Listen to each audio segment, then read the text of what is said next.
नमस्कार, मी सुजाता सावंत. बालपण या युट्यूब चॅनलमध्ये तुमचं मनापासून स्वागत आहे.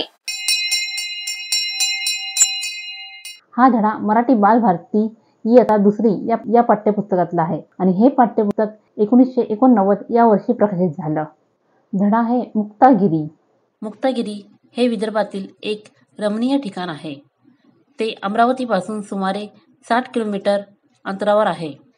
चारी बाजूनी उंच उंच पर्वतांच्या रांगा, दाट सावली देणारी मोठी मोठी झाडे, हिरव्यागार वेली, रंगीबेरंगी फुले, जवळच नागासारखी वळणे घेत वाहणारी नाग नावाची नदी, तिचे उंचावरून कोसळणारे धबधबे, त्यांच्या अंगावर उडणारे थंडगार पाण्याचे तुषार, फेसासारखे पाणी व त्याचा दुधासारखा रंग, हे सगळे पाहून मन प्रसन्न होते.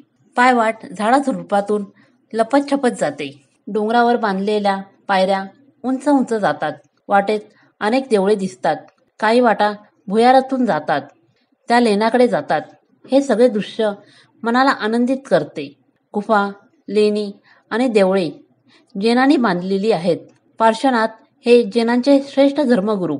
त्यांना तीर्थकर म्हणतात. त्यांच्या मूर्ती देवळात आणि लेण्यात सर्वत्र दिसतात. त्या काळ्या आणि पांढऱ्या दगडातून कोरलेल्या आहेत. सुंदर, रेखीव आणि उंच अशा त्या मूर्ती पाहून मन चकित होते. एवढ्या उंचीवर कोरलेली लेणी सुरेख आहेत. त्यातील कारागिरीचे कौशल्य पाहून डोळ्याचे पारणेच फिटते. मुक्तागिरी हे जैनांचे एक मोठे तीर्थक्षेत्र आहे.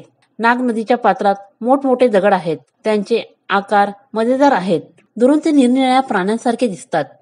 कुणाला ते हत्तीसारखे दिसतात, कुणाला हरणासारखे, तर काहींना ते वाघासारखे वाटतात. नदीचे पाणी स्वच्छ आहे.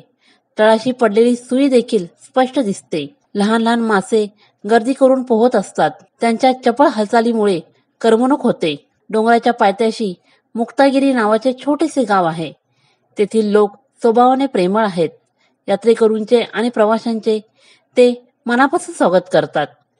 येथे साधे स्वच्छ जेवण मिळते. नदीच्या वाळवंटात उभारलेल्या झोपड्यातून राहण्याची मौज येते. यात्रेच्या दिवसात तो परिसर गजबजून जातो.